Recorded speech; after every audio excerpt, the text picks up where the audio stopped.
വിനയിലേക്ക് തിരിച്ചു വരാം. ഇപ്പോൾ സുരേഷ് ഗോപിക്കെതിരെ പരാതി നൽകിയ മുൻ MLA അനിൽ അക്കരെ ടെലിഫോൺ ലൈൻ ചേരുകയാണ്. ശ്രീ അനിൽ അക്കരെ, താങ്കൾ സുരേഷ് ഗോപിക്കെതിരെ പരാതി നൽകിയിട്ടുണ്ടായിരുന്നു. മാധ്യമപ്രവർത്തകരെ കയ്യേറ്റം ചെയ്തു എന്ന പ്രശ്നത്തിലായിരുന്നു താങ്കൾ പോലീസിൽ പരാതി നൽകിയിരിക്കുന്നത്. അതേസമയം സുരേഷ് ഗോപിയും സിറ്റി പോലീസ് കമ്മീഷണർക്ക് പരാതി നൽകിയിട്ടുണ്ട്. ആ പരാതിന്മേൽ ഇപ്പോൾ പോലീസ് നടപടി എടുത്തു തുടങ്ങിയെന്നുള്ള വാർത്തകളാണ് ഇപ്പോൾ വന്നുകൊണ്ടിരിക്കുന്നത്. കേന്ദ്രമന്ത്രിയുടെ വഴി തടസ്സപ്പെടുത്തിയെന്നും സുരക്ഷ ഒരുക്കി ഗൺമാനെ തടഞ്ഞുവെന്നുമായിരുന്നു സുരേഷ് ഗോപി പരാതി നൽകിയിരിക്കുന്നത്.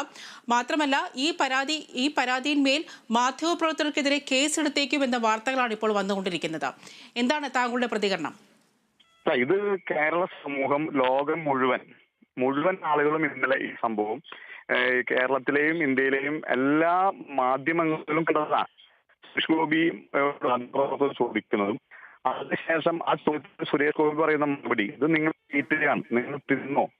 വളരെ പ്രാകൃതമായ രീതിയിൽ വളരെ മാധ്യമപ്രവർത്തകരെ മുഴുവൻ, കേരള പ്രവർത്തകരെ മാത്രമല്ല, മാത്രമല്ല മാധ്യമ ലോകത്തെ തന്നെ അപമാനിക്കുന്ന രീതിയിലാണ് ആദ്യത്തെ സ്റ്റേറ്റ്മെന്റ്. അതാണ് ഏറ്റവും ഗൗരവമായത്. പിന്നീട് സുരേഷ് ഗോപി നടന്നു വരുമ്പോൾ മാധ്യമം അദ്ദേഹത്തിന്റെ പിന്നിലാണ് വരുന്നത്. അതിനുശേഷം ഈ കാറിന്റെ ബാക്കിൽ നിന്നുകൊണ്ട് സുരേഷ് ചോദ്യങ്ങൾ ചോദിക്കുമ്പോൾ ഗോപി അവർ പർപ്പസ്ഫുള്ളി ആക്ഷനുകൾ വളരെ ശക്തിയായി തള്ളി മാറ്റുന്ന സുരേഷ് ഗോപിയാണ് നമ്മൾ കാണുന്നത്. അവിടെ എങ്ങനെയാണ് പിന്നിൽ നിൽക്കുന്ന മാധ്യമ പ്രവർത്തകർ സുരേഷ് ഗോപിയുടെ വഴി തടയുന്നത് എന്ന് നമുക്ക് മനസ്സിലായിട്ടില്ല. ഒരു സെക്യൂരിറ്റി ഉദ്യോഗസ്ഥനെ തടയുന്ന ആൾ കണ്ടില്ല. അധികം കാറിൽ കയറി പോവുകയാണ് ചെയ്യുന്നത്. അത് സുരേഷ് ഗോപിയുടെ പരാതി വ്യാജമാണ്. അത് കേരളത്തിലെ മാധ്യമപ്രവർത്തകരെ മുഴുവൻ അപകടിക്കുന്നതാണ്. പക്ഷെ ഇവിടെ അല്ലല്ലോ. ഇവിടെ BNS അനുസരിച്ചും പോലീസ് ആക്ട് അനുസരിച്ചും ഒരു ആളെ അകാരണമായി കായികമായി നേരിടുന്നത്, അവരെ പൊതുമധ്യത്തിൽ വെച്ച് അവഹേളിക്കുന്നത്. ഇന്നലെയായിരുന്നു താങ്കൾ സുരേഷ് ഗോപിക്കെതിരെ പരാതി നൽകിയത്. ആ പരാതിയിന്മേൽ പോലീസ് ഇതുവരെ എന്ത് നടപടിയാണ് സ്വീകരിച്ചിട്ടുള്ളത്? എന്നോട് എന്റെ സമയം ചോദിച്ചു. നാളെ കളക്ടറേറ്റ് മുന്നിൽ KPCC കൂട്ടായ്മയുണ്ട്.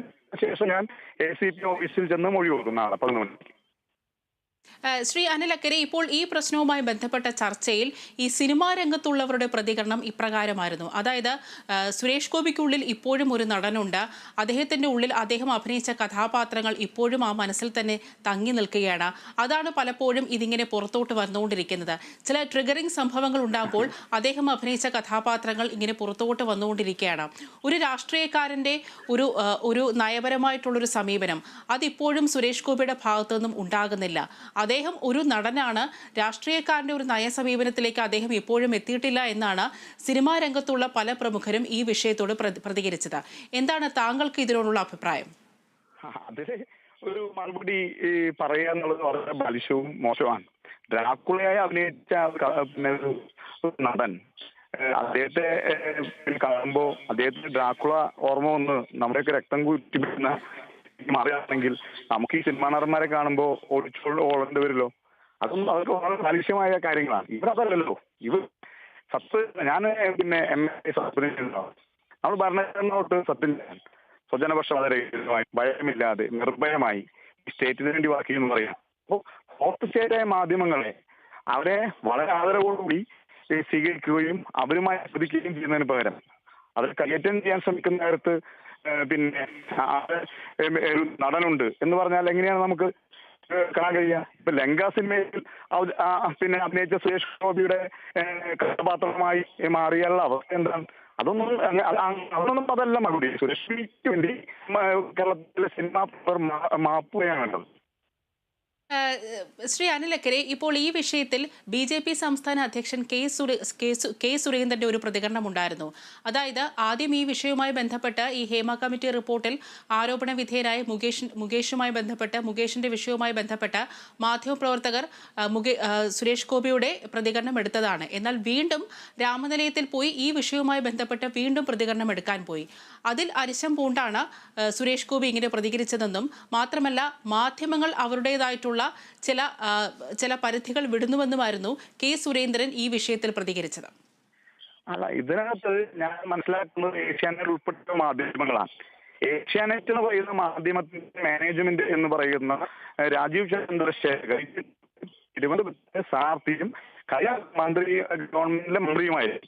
അപ്പൊ ഇതിനകത്ത് അങ്ങനെ മാധ്യമ പ്രവർത്തകർ എങ്ങനെ പ്രവർത്തിക്കണം, ഏത് രീതിയിൽ ചോദ്യങ്ങൾ ചോദിക്കണം, എവിടെ സംസാരിക്കണം, അത് BJP-യുടെ തിട്ടൂരത്തിനനുസരിച്ച് പ്രവർത്തിക്കേണ്ടതല്ല.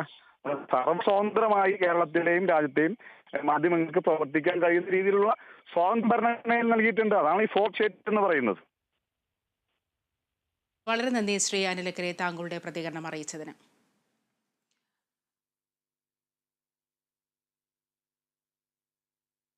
തൃശൂർ രാമനിലയത്തിൽ മാധ്യമപ്രവർത്തകരെ കയ്യേറ്റം ചെയ്ത സംഭവത്തിൽ കേന്ദ്ര സഹമന്ത്രി സുരേഷ് ഗോപിക്കെതിരെ പോലീസ് അന്വേഷണം വേണമെന്നാണ് ഇപ്പോൾ ആവശ്യപ്പെട്ടിരിക്കുന്നത്. മുൻ MLA അനിലക്കരയാണ് ഇപ്പോൾ ഈ പരാതിയുമായി മുന്നോട്ട് വന്നിരിക്കുന്നത്. അതേസമയം ഈ മാധ്യമപ്രവർത്തകരെ കയ്യേറ്റം ചെയ്ത വിഷയത്തിൽ സുരേഷ് ഗോപി ഇപ്പോൾ സിറ്റി പോലീസ് കമ്മീഷണർക്ക് പരാതി നൽകിയിരിക്കുകയാണ്. തന്റെ വഴി തടഞ്ഞുവെന്നും മാത്രമല്ല ഗൺമാനെയും സുരക്ഷാ ഉദ്യോഗസ്ഥർക്ക് നേരെയും മാധ്യമപ്രവർത്തകർ കയ്യേറ്റം ചെയ്യാൻ ശ്രമിച്ചുവെന്നുമാണ് സുരേഷ് ഗോപി ഇപ്പോൾ സിറ്റി പോലീസ് കമ്മീഷണർക്ക് പരാതി നൽകിയിരിക്കുന്നത്. സുരേഷ് ഗോപി നൽകിയ പരാതിയിന്മേൽ പോലീസ് ഇപ്പോൾ കേസിന്റെ നടപടികൾ ആരംഭിച്ചിട്ടുണ്ട്. മാധ്യമപ്രവർത്തകരുടെ മൊഴിയെടുക്കും എന്നുള്ളതാണ് ഈ വിഷയവുമായി